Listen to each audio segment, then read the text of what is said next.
পদ্মা নদীর ভয়াবহ ভাঙনে দিশেহারা রঘুনাথগঞ্জ বিধানসভার রাধাকৃষ্ণপুর এলাকার শতাধিক পরিবার। নদীগর্ভে ইতিমধ্যেই বিলীন হয়ে গেছে প্রায় 15 একর বহুমূল্য কৃষি জমি, আম লিচুর বাগান সহ বসতভিটা। চোখের সামনে ভিটেমাটি ও সম্বল হারিয়ে চরম অনিশ্চয়তার মধ্যে দিন কাটাচ্ছেন স্থানীয় বাসিন্দারা। এদিকে খবর পেয়ে রঘুনাথগঞ্জের বিধায়ক তথা রাজ্যের প্রাক্তন মন্ত্রী আখরুজ্জামান ক্ষতিগ্রস্ত ভাঙন এলাকা সরেজমিনে পরিদর্শন করেন এবং ক্ষতিগ্রস্ত পরিবারগুলির সঙ্গে কথা বলেন।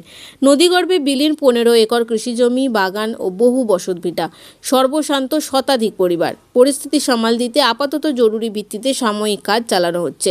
স্থায়ী ভাঙন প্রতিরোধের জন্য ইতিপূর্বেই 17 কোটি 85 লক্ষ টাকার একটি প্রকল্প তৈরি করা হয়েছে, যার টেন্ডার প্রক্রিয়া এবং টেকনিক্যাল বিড সম্পন্ন হলেও আর্থিক ছাড়পত্রের অভাবে কাজ আটকে রয়েছে।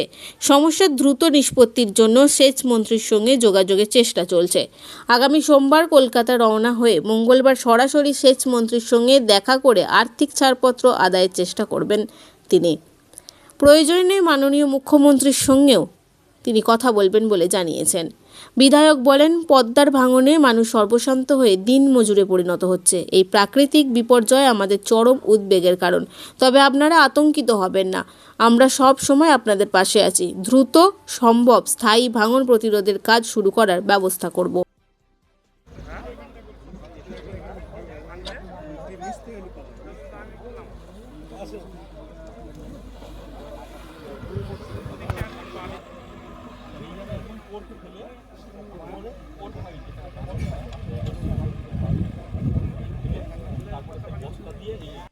হচ্ছে এতে কোনো কিছু পদ্মার প্রতিরোধ করা যাবে না।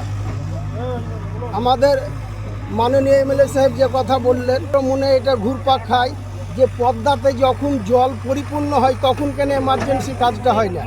আমাদের গ্রামবাসীর পক্ষ থেকে আমি এটাই অনুরোধ রাখবো ডিপার্টমেন্টের কাছে যে যখন শুকা মরশুমে তখন যদি কিছু কাজটা হয়, এই এমার্জেন্সি কাজটা, তাও সেটার ভিতটা একটু শক্ত হয়।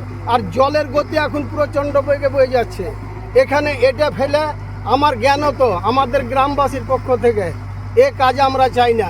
আমরা কাজ চাই যাতে আমাদের জমি জায়গা ঘর বাড়ি স্থায়ীভাবে থাকে, কংক্রিটভাবে বাঁধানো হয়। এই জন্য সরকারের কাছে দৃষ্টি আকর্ষণ করতে চলে গেছে। গতবার থেকে এই প্রবণতা দেখা দিয়েছে। গতবার এই ভাঙন প্রবণ এলাকায় আমি এসেছিলাম, সরজমিনে তদারকি করেছিলাম। এখানে দাঁড়িয়ে থেকে সরকারের দৃষ্টি আকর্ষণ করেছিলাম এবং তৎকালীন আমরা এমার্জেন্সি ভিত্তিতে আমরা এলাকার মানুষের কিছুটা আশ্বস্ত করতে পেরেছিলাম। সাময়িকভাবে আমরা ভাঙন প্রতিরোধের ব্যবস্থা করেছিলাম, কিন্তু সাময়িক ব্যবস্থা করলে তো হবে না, পার্মানেন্ট সলিউশনের দরকার। সেই সময় আমি ইরিগেশন দপ্তরের সমস্ত আধিকারিকদের, টেকনিক্যাল এক্সপার্টদের এই তারানগর গ্রামে, মানে আমাদের রাধাকৃষ্ণপুর গ্রামে তাদেরকে নিয়ে এসেছিলাম। তারা ভিজিট করেছিলেন, তারা সরজমিনে তদারকি করেছিলেন এবং সেই সময় থেকে আমরা একটা পার্মানেন্টভাবে যাতে ভাঙন প্রতিরোধ করা যায় তার জন্য একটা স্কিম নিয়েছিলাম। স্কিমটার আনুমানিক মূল্য 17 কোটি 85 লক্ষ টাকা। সেই স্কিমটা আমাদের টেন্ডারও হয়ে গেছে, টেকনিক্যাল বিটও ওপেন হয়ে গেছে, ফাইন্যান্স আটকে আছে। আমি এখান থেকে রাজ্যের মাননীয় ইরিগেশন মিনিস্টারকে আমি ধরার চেষ্টা করলাম, লাইনটা পাচ্ছি না। টেলিফোনে যদি কথা না হয়, আগামী মঙ্গলবার, আমি সোমবার কলকাতা যাব। আমি সরাসরিভাবে ইরিগেশন দপ্তরের মন্ত্রীর সঙ্গে আমি যোগাযোগ রাখব এবং এই যে 17 লক্ষ 85 কোটি টাকা এই যে আমাদের স্যাংশন আছে, ফাইন্যান্সিয়াল বিটের জন্য আটকে আছে, এটা যাতে তাড়াতাড়ি ছাড়পত্র পাই। প্রয়োজন হলে আমি মুখ্যমন্ত্রীও দৃষ্টি আকর্ষণ করব। তার কারণ আমরা নিজে পদ্মার ভাঙনে ক্ষতিগ্রস্ত।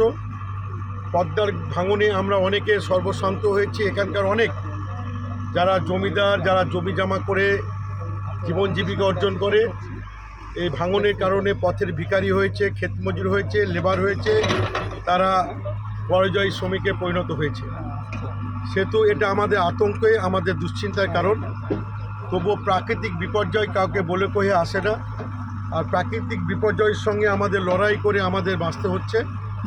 তো আমি এলাকার মানুষকে বলবো যে আপনারা সতর্ক থাকবেন, আমরাও আপনাদের পাশে আছি, সাথে আছি। আপনাদের বিপদ আপনারা নিজের বিপদ মনে করবেন না, আমরা আপনাদের বিপদের অঙ্গীকার সেতু ভাঙন প্রতিরোধ করার জন্য আপনারা দেখছেন যে কাজ টেম্পোরারি বেসিস চলছে, এটা কিন্তু সঠিক নয় আপাতত। কিন্তু আমি আশা করব আমি কলকাতায় গিয়ে আমি ওভার টেলিফোনে ইরিগেশন মন্ত্রীকে পেলে আমি ফাইন্যান্সিয়াল বিটটা যাতে তাড়াতাড়িভাবে ছাড়পত্র পাই, না পেলে আমি আগামী মঙ্গলবার আমি ইরিগেশন মন্ত্রীর আমি দেখা করব।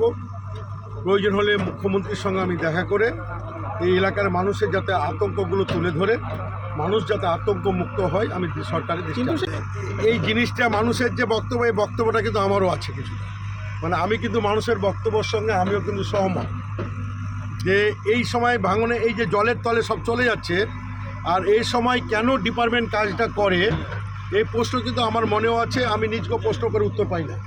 আমি ডিপার্টমেন্টকে বারবার জানতে চেয়েছি যে এই সময় মানে ভরপুর যখন বর্ষা এবং খরা পদ্মা, হ্যাঁ সেই সময় আমি বালি ফেলি, পাথর ফেলি, স্রোতের তলে সব টেনে নিয়ে চলে যাবে।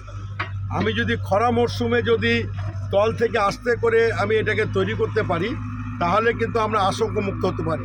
কিন্তু জানি না টেকনিক্যাল এক্সপার্ট বা ইঞ্জিনিয়ারিং সেকশন বা তাদের দপ্তর কি মনে করে। আপনাদের যে প্রশ্ন, এই প্রশ্নটা কিন্তু আমার মনেও ঘুরপাক